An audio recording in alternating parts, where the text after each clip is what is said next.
That is much better. Hi guys, welcome back to the channel. Today, can we get the gearbox to come back around? Because that might shut us down if we can't, unfortunately. As we know, the car runs and idles. In fact, it idles really well. The engine sounds really healthy. But so plan of action this morning is we've now got the car on the gravel, so we need to jack up the front wheels so they're free to turn, because it's currently still stuck in gear. I'll put some coolant in the radiator, get the cooling system running and hopefully working. We'll see if it pressurises, see if the thermostat opens, and then we'll run it for a bit longer than we have done before. But now we know we've got a cooling system that hopefully works. And then pull the gearbox just free off. That'd be nice, wouldn't it? So I'm hoping a bit of warmth. In fact, several people have recommended that we try putting some heat into the gearbox and just to see if we can get the thing to free off. I'm not sure it will do, but we can give it a try, can't we? So anyway, best course of action is we'll get some coolant in the radiator, we'll run it up and just see if there's any signs of life. Right, so here's where we're at this morning. We have a new fan belt fitted. So now the water pump and the alternator will turn. That's a good point actually, we can see if it's going to charge the battery. That'd be nice, wouldn't it? We need to put some water in the radiator because that is bone dry in there. And then get the vehicle jacked up and see if it'll run for a bit longer. Just about enough clearance to get that jack under there. Shouldn't really jack a car on a gearbox, but it's so low and the floor's so weak. It's the only structural part I can find that's not going to cave in. Hopefully.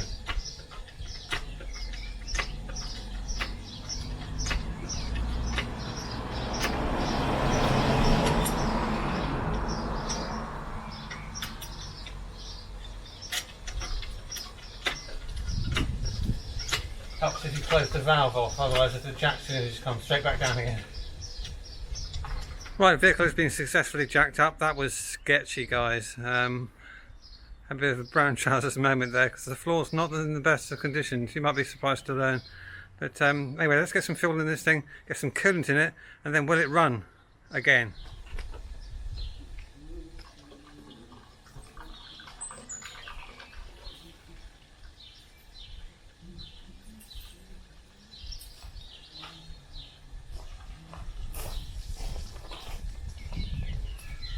Right.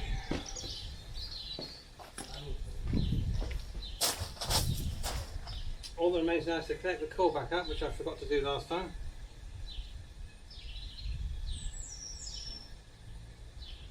And see if it'll start.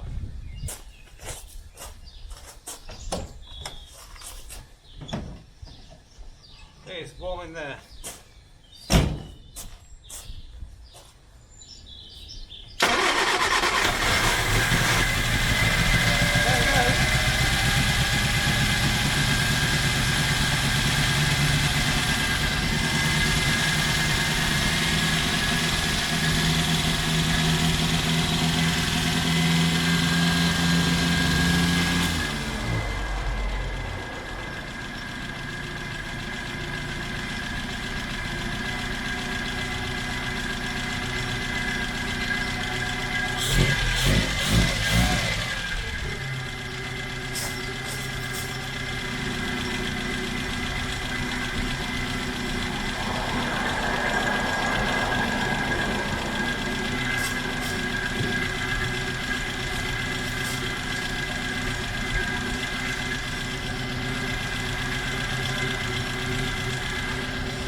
So the expansion bottle is full, which would lead me to think, is there actually coolant in this thing already?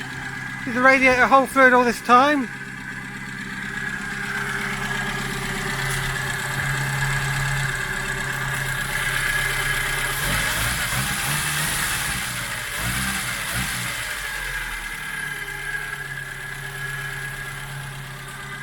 I think we'll just let it sit and idle and get the temperature. Oh, incidentally, I've hooked up the instrument cluster just to see if there's any signs of life from the coolant temperature sensor. Should be nice, wouldn't it?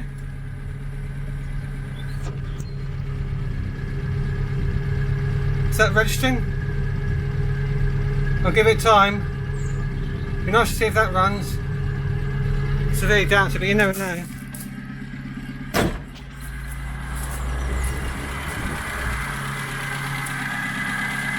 But yeah,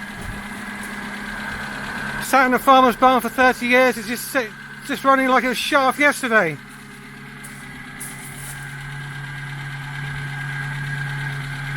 Are you seeing this? So the driver's wheel is turning constantly, the passenger side is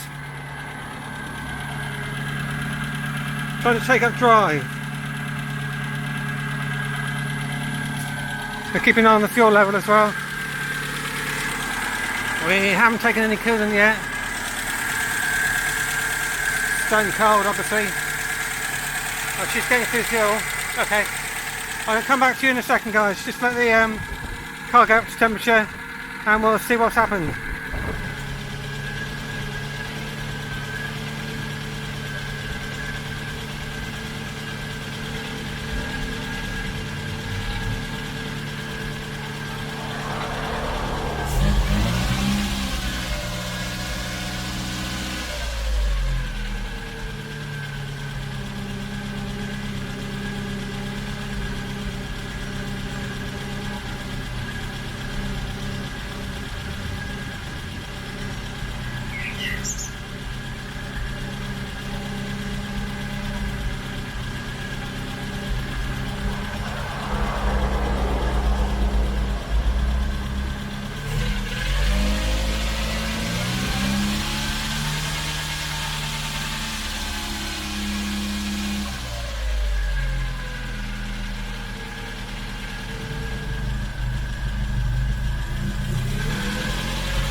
Can you see that? Absolutely amazing.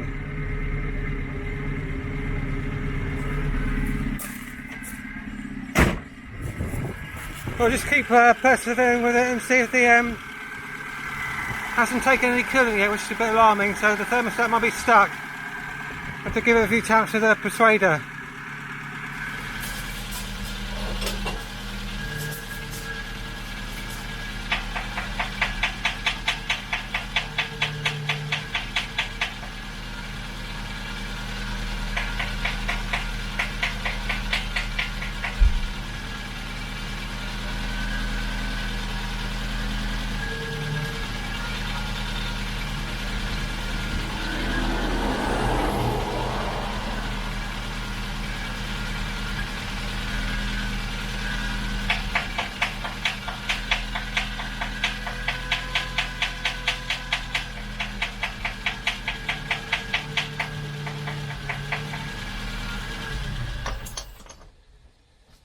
Might be out of fuel again.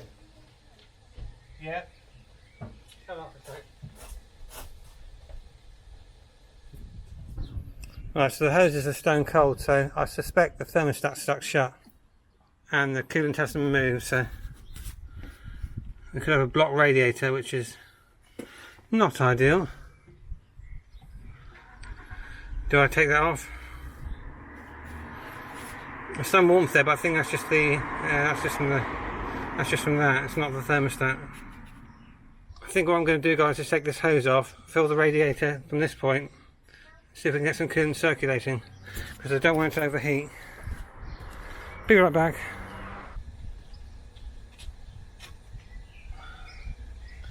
Burn dry.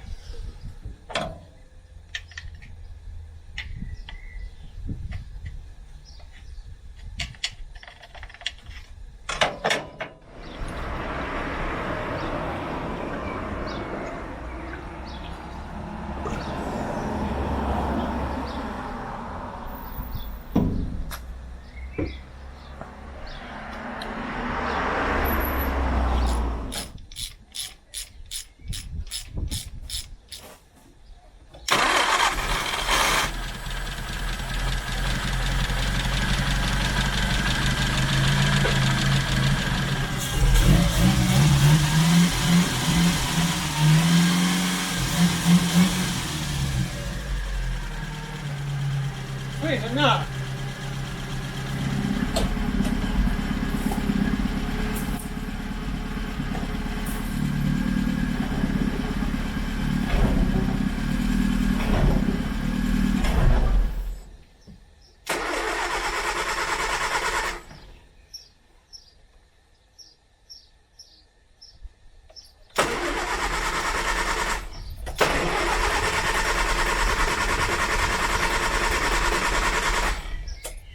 Now, why have you got it? What's on it?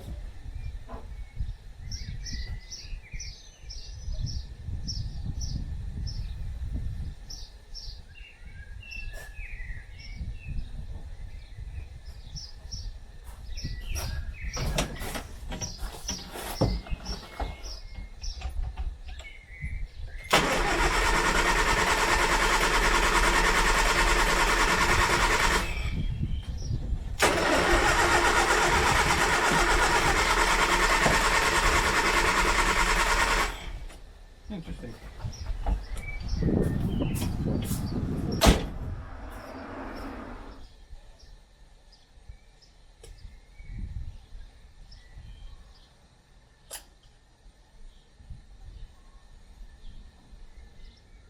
As I suspected, severely fouled, so the car's overfueling badly, but I'll get the rest of the plugs out, clean these up, and then it should fire, hopefully.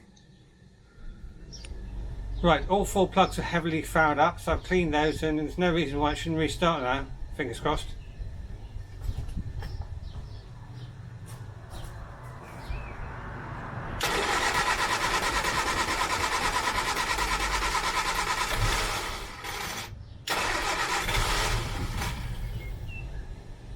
Right, just had a look at the choke, it was way too far out, guys, so I've wound that in a bit, so now I just need to adjust the idle.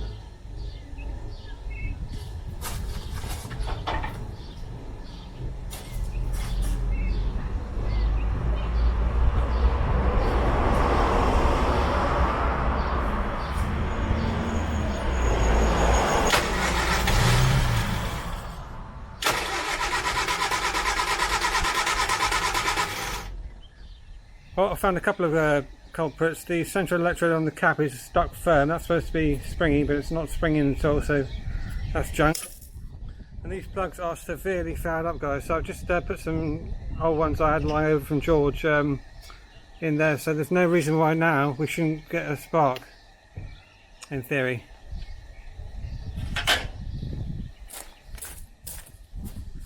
Come on, Sparky.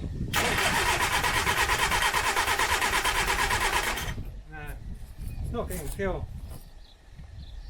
What's changed?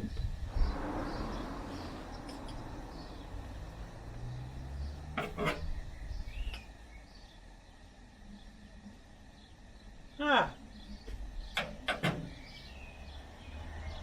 that'd be the reason. That ground lead should be earthing on the base of the distributor. How's that come undone? That should be screwed in place. Ah, bloody cowboys. Right, 1 second, guys, I'll rectify this, then we should be good to go.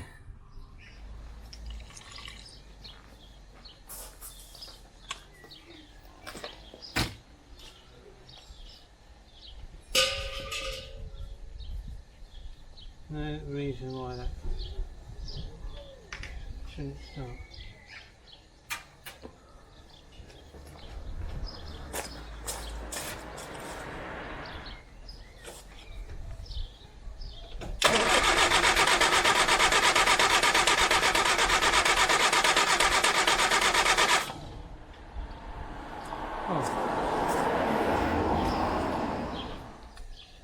Well, that escalated quickly.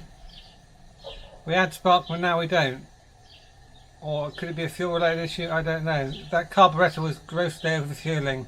I've wound the jet in, reset it to base settings, but it's made no difference.